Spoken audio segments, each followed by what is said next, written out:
White Knight is a talk show with published authors, writers, and content creators discussing both the creative and technical sides of writing, as well as the industry surrounding it, from novels to screenplays to comics and more.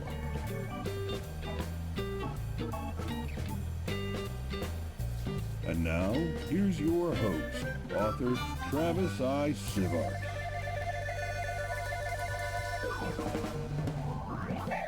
Welcome to Write Night. We'll get to the topic and discussion in just a moment. For those listening to the podcast, we record the podcast on our live stream at twitch.tv/Travis Tavern Talk, and we have a live interactive chat audience. You might hear the sound of the bell ding, and that means I want to interrupt somebody to read a comment or question. For those on the live stream, we won't read off everything you put in chat, but we'll try to get to the most relevant, the most amusing, or some combination of the both. Now, while we introduce ourselves, go and let us know what you're reading, writing, or creating tonight.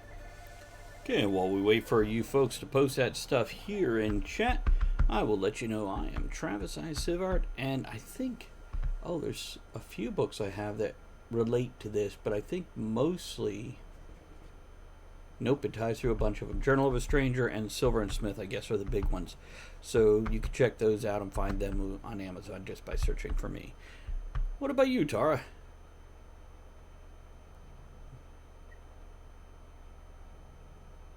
We're not doing intros or... Yeah.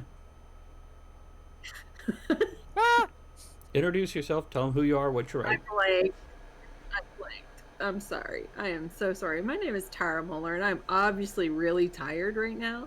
I am the Dreamer-in-Chief who's at dreampunkpress.com, and I am the author of Vampire Chronicles, which is a trilogy of Victorian vampire novels as E.G. Gaddis, and those are probably I have written that most apply to this particular topic. Aaron, do better than I did, please. Hi, I'm Aaron Kennedy. I'm the author of Persona Non Grata. It's the first in the Ships of Valor book series. Currently working on Icarus Black. I've been published in the Army Times, NCO Journal, various trade publications. Been a technical writer for 25 some odd years. In this specific case, Persona Non Grata is a blatant ripoff of Odysseus. It is the story of a man coming home from military service and being told, nope, you can't do it. Okay. We're going to find out other things in regards to Icarus Black as well that comes in line with this. So, tonight's topic is different mythologies and mythos that exist in our world, historically or modern, and how they tie into writing and how you can use them, etc. So this can cover anywhere from, the Greek gods and the Norse gods and Egyptian mythos, to vampire myths, to cryptids, to conspiracies, to pop culture, and there's so many different things that people don't even think of as mythos and mythology that are. So, Aaron, since you were just saying that, do you want to start and tell us a little bit about how that ties in, and then we'll pass it to Tara, and then I'll throw my stuff in? Okay. A great example that I like to use is you can set your world on power levels or scales or things like that. The DC animated universe did a great job of this by comparing Batman, Shazam, Aquaman, and so forth to the Greek or Roman gods. They said, okay, Batman's Hades, Shazam is Zeus, Aquaman is Poseidon, and so on and so forth. And it set the power level of, you've got these gods among us. All right? That was the power. That's kind of established what their power level, what the mythos that you were looking at was. Whereas the Marvel Universe has kind of set the power level of, you've got these demigods running around. They're not as powerful as the Greek gods. They're as powerful as the children of the Greek gods. You've got Achilles. You've got all these other guys. They've got a drop of God's blood within them. But it sets up the story for you. You've got whatever their weaknesses are and things like that. Using that kind of mindset, I set up persona non grata. And I said, okay, hey, what great story is out there that we can do? Um, well, Odysseus. That's where this one comes from. It's a guy just trying to get home. That's the entire premise of persona non grata. He's a guy that's trying to get home, and he lands on the moon trying to get back to Earth, and he can't go home. And it's a story of him trying to get there. I've got other stories that are on the back burner because I'm working on Icarus Black. I've got a modern day retelling of Robin Hood that's done in a very similar way, where what happens if you've got a corrupt sheriff that's basically stolen your property after your dad dies, things like that. Now, I want to hear. I want to hear more about Icarus when you're done going through what you got, because Icarus obviously ties into mythology right there. Oh yeah. Well, and it's just a cool name. It is. So we got Icarus Black. All right. We're gonna hit a couple names in here because one, you want to tie into the mythos. The initial mentor for Icarus is going to be John Hermes, spelled Hermes. Very good. Okay. And does he run really fast? No, that's just his last name. It's Hermes, like the tie. But he's a mariner. Okay. He is the one that kidnaps Val, the ship, or steals him. But is offended when you say steals. No, he's a person. I kidnapped him. Thank you very much.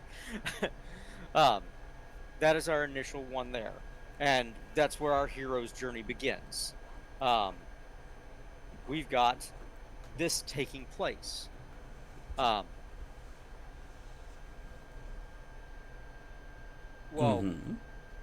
We've got journeys into the underworld that take place later in the story. We've got the death of heroes.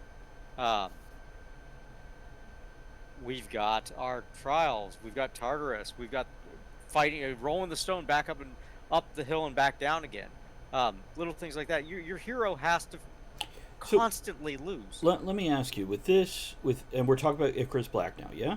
Yeah, absolutely. Okay. So, is this a direct rewrite in a different genre, or does this just have things and elements to tie it in?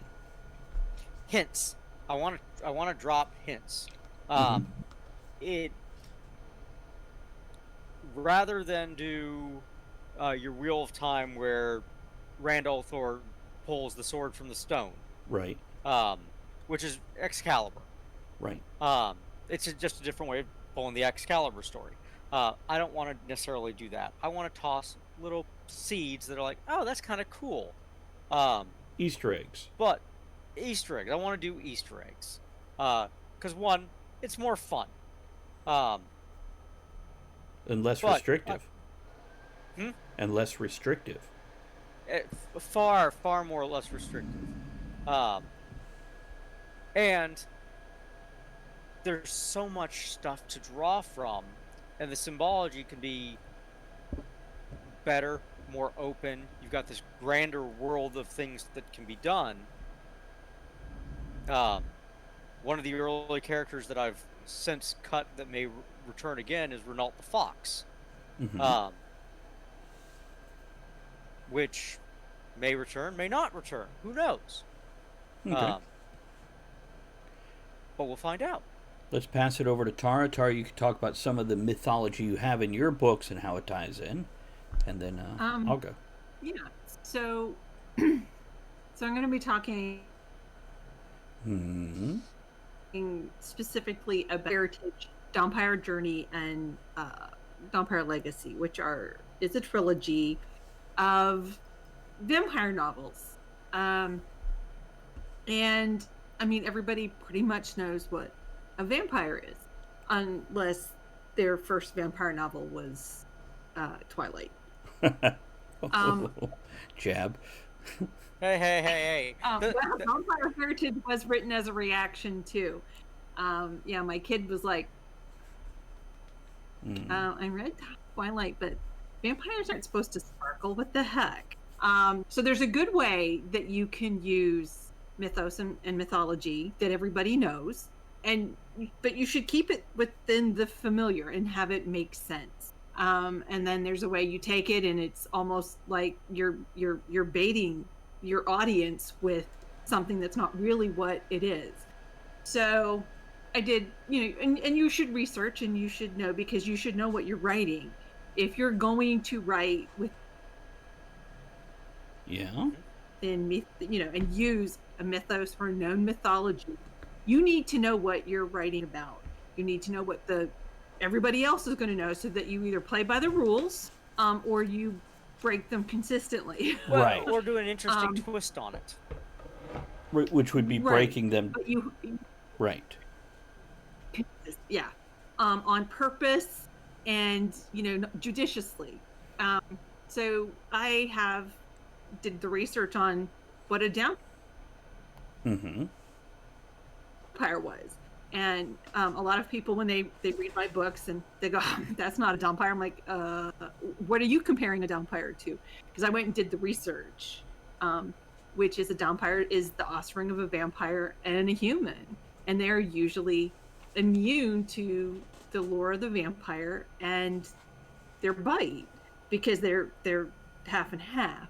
Because the original vampire was not this horrible monster, but was somebody who would come back from the dead to take care of wife, kid, whatever. So, and of course it's twisted. And if you go and you read Dracula, Bram Stoker knew what he was doing. He knew that lore and twisted it very well into his horror novel, which was not supposed to be really a horror novel. It was supposed to be a romance. But so you have to pick one. Like if we look at Rick Riordan and the Percy Jackson series, he picked the Greek gods, and he stuck with, for those original gods, their actual personalities and what they were, and then kind of plopped them down into some of them into modern day. Some of them aren't. Some of them aren't really doing modern day stuff. And then, so they had kids, which most Greek gods were fornicating with the masses and having a lot of demigods. But the demigods were modern day kids. And so he, stuck with the mythology. I mean, if it's a god, they've lived for a long time, so they could still be around today. And but then hook it as, the demigod was the kid, the main character, right? With the stuff, and ran with it, and that's the beauty of everything. But when you're reading it, if you were a young adult reading this for the first time and also taking about Greek mythology in middle school, man, you loved his book. You would absolutely love it. I mean, anybody I think did, because they made the movies, which is a very, very good way, or good example of taking a known mythology, sticking to the rules of that mythology, but updating it and dropping brand new young characters into that mythology and making it work.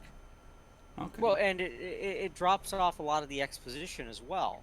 You don't have to explain a lot of things, because, all right, I've got this. Unless you're Marvel. Well, Marvel's actually gotten a whole lot better about before we go into all this other stuff here, Rick Riordan and all this, let me go ahead and throw my 2 cents in. Yeah, and then we'll definitely go all into that. And I'll lead straight into it when I'm done with my stuff. Oh, yeah, please. Some of the mythology I love that I worked into a lot of my books, I have a alien species called the Truods. And it blends into the conspiracies of aliens, the greens and the grays. But it also blends straight back to Atlantis, the Loch Ness Monster, the Kraken, and a lot of other things. And I've laced this antagonist through different series of my books. Anywhere from my medieval fantasy straight up to my cyberpulp. And there's definitely some Lovecraftian horror, and I tie these creatures, who are a highly advanced technical species who came to this world and then lost contact with their own and had their technology destroyed, but not before they genetically altered themselves so they could interact better with humans. And I've really enjoyed, oh, you know what, the last Silver and Smith book, the one I'm editing now and about to put out very shortly. And actually, by the time the podcast hits, it might actually be out. I really enjoyed tying it to Burmese mythos, Algerian mythos, Egyptian, South American with the Mayans, Aztecs, and Incas, as well as the Bermuda Triangle and other places throughout the world. And I have so much fun pulling these tidbits of history and mystery from our world and tying it into this fictional world. And at least I feel like it comes together and it makes sense. And it's something I can build on, that everybody knows that they automatically have an in, whether they enjoy the really old horror or whether they enjoy the modern conspiracy theories and all these other things in between.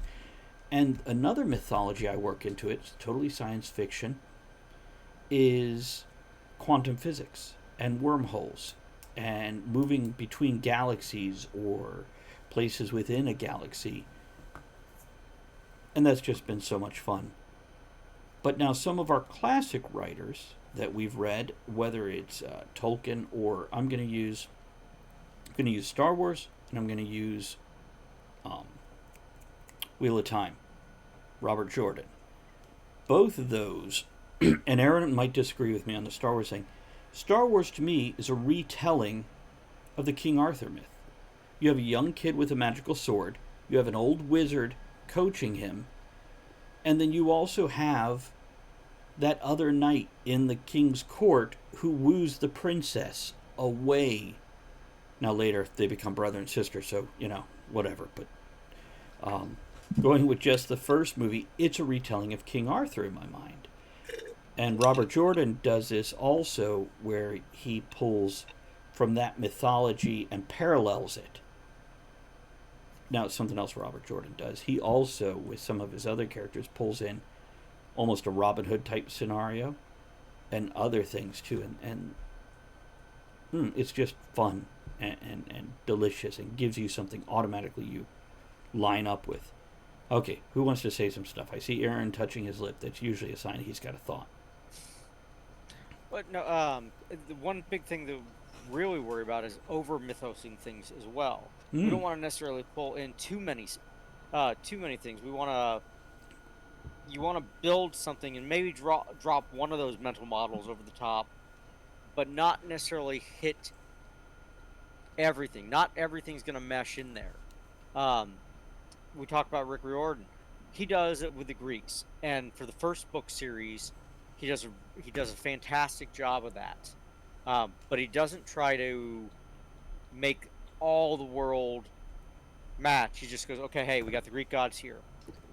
Book series 2, he flips it on its end, and he goes, okay, hey, the Greeks were also known by their Roman names, and these are their mirror images. And they're opposing personalities because they were different. Right. And he does a great job with that. But again, he doesn't try to go, oh, hey, here are the other gods running around as well. Which is a good way of doing that. One of the things that we kind of a failing that Jim Butcher got into was he started tossing on. Now, he's 15 books in. By the way, for anybody who doesn't know Jim Butcher, he writes the Dresden Files. Check it out. Yes. Go on, Aaron. Sorry. Good series. He's 15 books in, which is about the same as the Ricky Riordan novels, but we've got an overboard or an overwhelming of the mythologies at this point, because now we've got an introduction of the Fae, we've got the introduction of the dragons, we've got the introduction of the Knights of the Cross, we've got Arthur's court, we've got all these mythoses that are stacking over here, and it becomes an overwhelming, wait a second, how does this all merge in now? 3 different flavors of vampires at least, that we're aware of, including the Incans and so on and so forth. Right. So you've got to be careful when we're dealing with this. I feel like you're directly talking to me because I just mentioned like 5 or 7 different things that I blended into these other books. You mentioned it. All right. Well, it's just it's not necessarily. No, it's a fair point. It is. Go on. Well, no, because Star Wars does the same thing, because they go, oh, we've got this, and then when we look at their expanded universe outside of the first trilogy, right, it goes out of control, and then they said, okay, you know what, all that no longer canon, and they brought it back, and now it's starting to expand again, and in 10 years they're going to cut it back again, and they'll bring it back down to where it needs to be. One other moment, expanded universes like that are doing if I the may. same thing. Sapphire Fox, you have a great night. Thank you for hanging out with us. It was great to see you, and we'll see you again soon. Here's to you. Sorry to interrupt, Aaron. Go ahead. No. But other universes, other expansive universes have done similar things to where they've got to either cut it or retcon it. Marvel, DC goes through a retcon every 2-3 years to bring it back down. The 52, the new 52, the super duper new 52, Marvel's retcons individual things on a case-by-case basis, and so forth. But it's all based on rebuilding their mythos to align everything more along their flexible timeline. Let's pass it over to Tara, give her a chance, and then I'm so happy with this topic. I want to throw like 5 things in your face so we can just stir it into the pot. Go ahead, Tara. So I think one of the things, if you're going to be writing a mythos or a mythology into your own material, is decide from the get-go. Mm-hmm. Okay. From page 1, how much you're pulling from everywhere. Because one of the things, I have not read all of the Dresden File books. I've read some of them, which some of the things that you've just mentioned aren't even in those first books. So what's happening is it's being piled on, and it's being piled on for fresh material. I mean, I'm going to pull in a television show, Supernatural. Yes. Right. Which I loved, adored, but there were times when it was just like, be done already. Think True. about well, they're what, like 8-9 seasons in? It's Monster of the Week, so you 14 or 15. Yeah. Oh shoot. They did 15 seasons, but I mean, it was like, let's pile something else on to be new, pile something else on to be new. And one of the things I really appreciate about Travis's novels is that, and it's because I've edited most of the ones that, pretty much all, he's talking about with the true eye, the quantum physics, and all of this, is from page 1 through to the very last page that I've edited over the course of several novels. There's a consistency of his use of these the mythos, the mythology, the urban legends, that come into play, have been there. Maybe he pulled them out of his whatever. Feels like they've been there from page 1. You don't get into, for in Silver and Smith with some of what's going on, because a lot of his novels, even though they're different characters, different times, they all kind of feed in together. It's a consistent use. We're not suddenly being told about the true odds. They've been in all of them, and maybe not by name, but you recognize them, and so it all makes sense. You're not suddenly getting something piled on as, oh, I got to keep my readers interested. I got to give them something new. I'm just going to pull this in and try to make it work, because it won't. I've read a couple of other, I'm trying to think of them where that's how it worked. The other TV show, the Walking Dead. fairy tale one, the Once Upon a Once Upon a Time. Right. Yeah, and where everything, like, I'm sorry, but Sleeping Beauty and Prince Charming got together, broke up, got together and broke up. I'm like, What? I mean, you can only do that so many times. And then as they pulled in the new characters, it kind of worked, but then after a while, it's like there's too many new characters, too many new, and competing. What was it? The Bloomsburg, or the cartoon with the Bill the Cat. Systems of Mythos and Mythology, or the fairy tales in this case. Bloom County? Bloom County, that one, where it expanded outward too far, where there are too many characters to keep track of. Which they later redid the strip to Outworld. Yes. Outward. I don't remember. But yeah. Okay, can I throw some more stuff in the pot? Is it my turn? Yeah.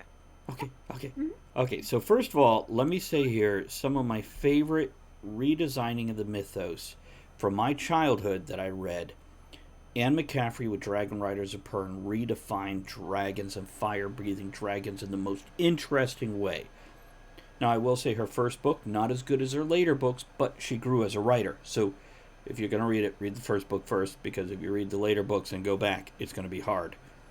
Now, Anne Rice is another one that redefined the vampire mythos, and we can debate, as she went on, it got to...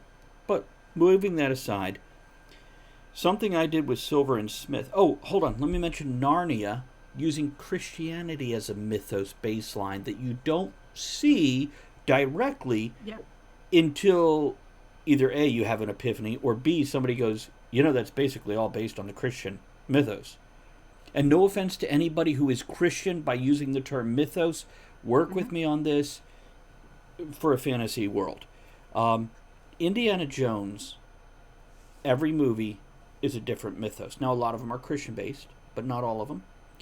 And I do this also with Silver and Smith. Book 1 is about genies and that mythos, and the Persian mythos, which is now Iraq and whatnot. And then book 2, it's Indiana Jones in a cyberpunk type world. And I have loved grabbing these things. Okay, I threw all this shit in a pot. See? I was the first one to swear on this episode. There we go. I've stirred the pot. Go, Aaron. What do you got? Okay, no. So some of my favorite TV series, okay? And I'm going to toss this out here. You going to go with X-Files? Because that's a great mythos. No. Honestly, I never got into X-Files, but I joined the Marine Corps at the same time that it had come out, so I never caught on to it. But the Librarians. Oh, yeah. So which is very akin to your Silver and Smith in a lot of ways. Right. But toss that on there with Warehouse 13. Yes. Friday the 13th, the TV series, was like the original Warehouse 13. Absolutely. A little darker, though. Yeah, it's fair. But these mythos, to where we're starting to go, oh, we've got these artifacts and things like that, but they're tying back into something, where for those that haven't seen it in 10 years, Obama's basketball as a mythological item. You know what else does this? Legends of Tomorrow. Yes. The DC superhero series, as they travel through time and they hit these... Okay, go on, Aaron, sorry. Yep, I'm absolutely. just excited. No, but they're mythos generating things that are hit with the kind of the Monster of the Week format. But the cool part about those was they didn't necessarily escalate. You didn't keep getting a bigger bad. You had this is what we're dealing with. Right, new flavor of the week. It's a new flavor of the week. It's Scooby-Doo. Oh, by the way, if I can interrupt, If you guys haven't seen Scoob, the new animated Scooby-Doo movie, Outstanding. just fun. Just fun. So Tara, Mark Wahlberg's great in it. what Mark Wahlberg? is he in that? I don't know what that means. He plays Blue Falcon. Does he really? I didn't know that. I know Zac Yeah, Efron yeah. and a lot of the others. I didn't catch Mark Wahlberg in there, but I adore the guy. Anyhow, okay. Yeah. Totally sidetracked us with Scoop. Check it out. Okay. I enjoyed it. I enjoyed the hell out of it. And by the way, I love the scene where Scooby-Doo is trying to pronounce the word dick.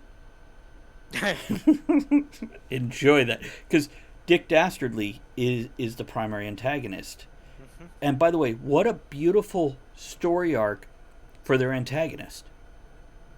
Oh, yeah. He's trying to be greedy and selfish, Tara, and no real spoilers here because they reveal it very soon into his storyline. He just wants his dog back. He wants his best friend back. And that was...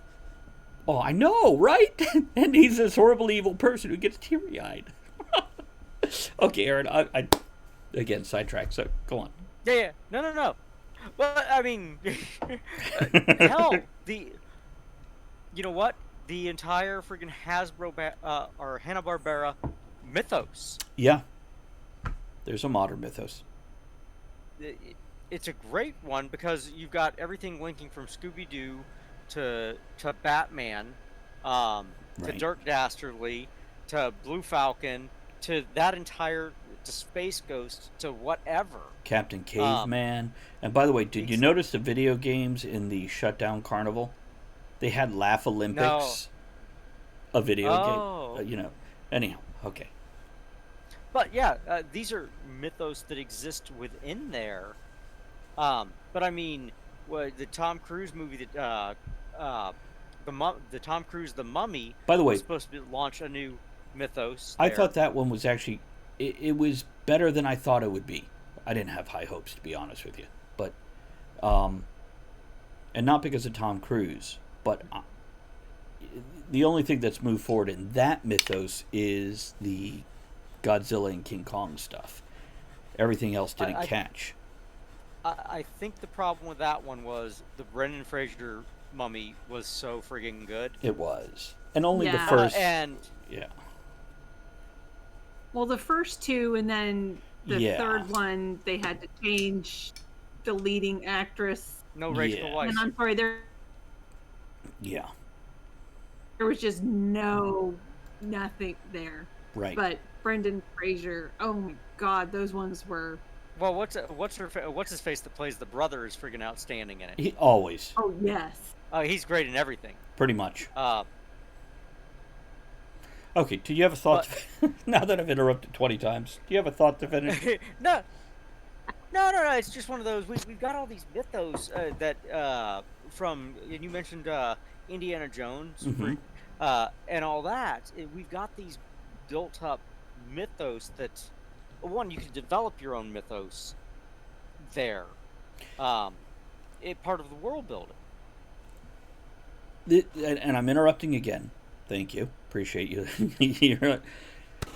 So many new writers are like, I want to write something brand new and original. But there is a delight in taking something well known and putting your own twist on it. I mentioned Anne McCaffrey. I mentioned Anne Rice. Oh, absolutely. Indiana Jones. They take all these things that you know. But then they put this twist on it. And you're like, you feel something, whether you're pissed at it or whether you're like, this is great. Well, okay. Now, we talk about cross genres and things like that. Right? Scooby-Doo versus Sherlock Holmes, or Scooby-Doo versus Arsène Lupin. They've got a Netflix series, Lupin. So you've got Arsène Lupin, friggin' the original French thief guy, and Lupin the Third, the Japanese anime guy, and now they've got the Netflix one, which is How is the it? same. I haven't. It looks like it's going to be great. Okay. I grew up. I lived in Japan when I was much younger. Good night, John. Thank you for joining. So the Lupin the Third was a great anime series, but this one is also Arsène Lupin's grandson, so it's parallel to that one. So it's a retelling of essentially the same story, but instead of a Japanese grandson, you've got a French grandson. Okay. So you got this mythos that's happening here, but we can have fun with these things and going, what happens if Scooby-Doo is going up against Harlem Globetrotters. Yes. Who I mean, Or Futurama against the Harlem Globetrotters. Let's give Tara a chance so I can interrupt her 20 times instead of you. Yeah, yes. And so can I. Go. Yeah. So I just wanted to, because we're talking about, using these mythos, and you'd already mentioned Sherlock Holmes versus Scooby-Doo. But let's look at the different ways that you can take a known mythos and play with it. You have the BBC Sherlock. Right. Mm-hmm. And what a great retelling or re-envisioning of that. You have the movies that have the new Sherlock Holmes one with Robert Downey Jr. and Steampunk. Well, okay. You also have the TV show on House. The other actor, and which is horrible because I like him. I think he's so there's those, and then you also had Elementary on TV. All of them are based on the same characters, the same mythos, the same root, but you have three very, very different takes on it.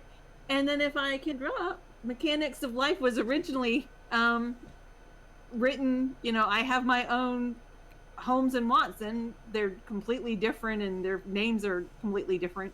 But I mean, it's Quillian Watson and Grayson Holmes, which was based on my take on what I got out of Sherlock Holmes and put it into a new steampunk world. But and I did something. Play with it. And I did something very similar with Croker Norge and Phoebus Buckrow, where I took Sherlock Holmes and Watson, but also The Odd Couple. If you remember Neil Simon's Odd Couple, that was a TV series, and I blended those two together and had so much fun with that. Well, okay, so I had mentioned House, Dr. House from Right. the TV show. That's a retelling of Sherlock Holmes. Yes. Okay. But we can take a look at like Disney movies. You've got Oh yeah. What is it? Bug's Life is the Samurai 7 or the Magnificent 7. Right. They're all the same story. You've got Lion King, which is Hamlet. You can take quite a few of them, and they're all retellings of the same stories or genres, and going, oh wow, this is really dark. Then as we go down the list, and you go, oh, should they really be telling all these Shakespearean stories this way? But, by the way, you know what? Going into this, other movies that I've enjoyed, Much Ado About Nothing by Kenneth Branagh, and also A Midsummer's Night Dream by Kenneth Branagh. These are retellings in different eras of Shakespearean plays, and I've enjoyed them. Now I can complain about certain things in them, but all in all, I had a good time enjoying this age-old story with a new setting. By the way, the Romeo and Juliet by Boz, who I love Boz's work, didn't enjoy that at all. Visually beautiful. Yes. I agree. But I had the same feelings in regards to Valerian. City of a Thousand Worlds. Visually beautiful, horrible friggin' dialogue. It's so basic. I Avatar. I could not understand that story. See, Avatar's the same in thing. the movie. By the way, Avatar, the blue people Avatar. This is such a basic, simple story, but visually captivating. And I refuse to watch it. I've never seen it. I enjoyed it, but I didn't go in with, like so many movies, I try to go in with no or low expectations. That way anything above minimum is good enough. And by the way, Cold Brew Science, good to see you. Been a few, says if you spend all your money on special effects, you won't have a budget for a good screenwriter. I've also seen a lot of good scripts be ruined with rewrites or where they pull in 12 new writers. Yeah, there's signs about that, but low expectations make movies better. Whereas books, I can't have low expectations. They have to hold me. And Well, that's one of the reasons YA tends to be really good, is because kids will rip a friggin' book apart. If it's not good, kids are just like, nah, bye, out it goes. yeah, that's a fair point. Adults tend to be a little bit more forgiving. It's a okay. We are coming up on the close of this Kids episode. often have something better to do. So we're coming up on the end of the episode, but I want to give Tara a little time to talk about anything she wants, including closing thoughts, and we'll pass it to you, Aaron, and then I'll take it and wrap it up. Tara, Ooh, out of everything we've said, I know we might go another 15, 20 minutes on this one. Not just from Tara, but from all of us, because it's a good topic. I think if you are a new writer and you decide that you want to try this, because it is a way to to make a connection with your audience, your readers, very quickly and easily. Either pick the storyline to retell, dropping it into a different setting, or pick the characters, okay, and either drop them right in or reform them a little bit, keep names so that people can make the connections, or pick the mythological beings and have a very modern character as your main character, but dealing with things that are part of that of the mythos or the mythology. That way you're not going to be overwhelmed, you're not going to overload, and you're still going to be able to tell a story, because you still have to have a story, even if you're going to retell like Odysseus, like Aaron did. You can't tell the exact same, you can't tell it the exact same way, because that's been done. You have to have that twist in it, but it is a good way to get started. And if you have written fan fiction in any form, you have done this. You have done this. It's, I don't want to say it's easy, because it's not. No writing is easy, but it is accessible. And especially, like I said, if you've written fan fiction, it's just the same thing on a slightly different bent of you're renaming and you're doing something different with the characters. Aaron? Focus. Okay. We're taking one thing, shifting it 30 degrees. Just pick something. Doesn't matter what it is. If you want to take a mythos, whatever that mythos is, if you want to take Captain America and shift him 30 degrees, that's great. If you want to take the Norse gods and shift them over, that's fine. But pick one thing to start with. Don't over mythos. The world is a hodgepodge of stuff that's kind of been thrown together. When you're telling a story, you are telling just a very focused piece, and you gotta avoid throwing it together like pancakes. You're only ever going to see one of them. Yes, pancakes. You want to have one pancake, not 50 of them. Dutch babies. What are their silver dollar pancakes? You're only going to eat one at a time. Okay, not like the squirrel that you are and have 12 of them. Okay, my closing thoughts for this is, that old wedding proverb of when you go for a wedding, you want something old, something new, something borrowed, something blue. This will go the same for writing with a mythos. You want something old, but then you want to add something new to that. That old thing is something that you've borrowed from someone else, and something blue is creating that emotional connection. Whether it's the comfort food of what you're working with, or that new twist that endears your readers or upsets your readers, it's that emotional reaction to what you've done with this. And It's a beautiful thing. I bet you every single person that's ever read more than one book has read a book that ties into something in the past. A different book, a different mythos, or whatever. So, let's take us out of here. Thank you for joining us on Right Night, and here we go with the things. Before we go, I want to remind everyone that you can email us at rightnightshow@gmail.com. That's right with the W, night with an N, show@gmail.com. To let us know your thoughts on the show's topic, suggest other topics you'd like to hear us discuss, or just have a message read out on air to someone in your life. Thanks to everyone for supporting the show by downloading the podcast, sharing it on social media, grabbing some shirt stickers and mugs from bit.ly/tavern merch, or barware patches and hats from bit.ly/tavern merch too. It's bit.ly/tavern merch or tavern merch followed by the number 2. Thanks to everyone who joined us live at twitch.tv/Travis Tavern Talk, and everyone who supports the tavern by subscribing, hosting, throwing bits, raids, and most of all, commenting.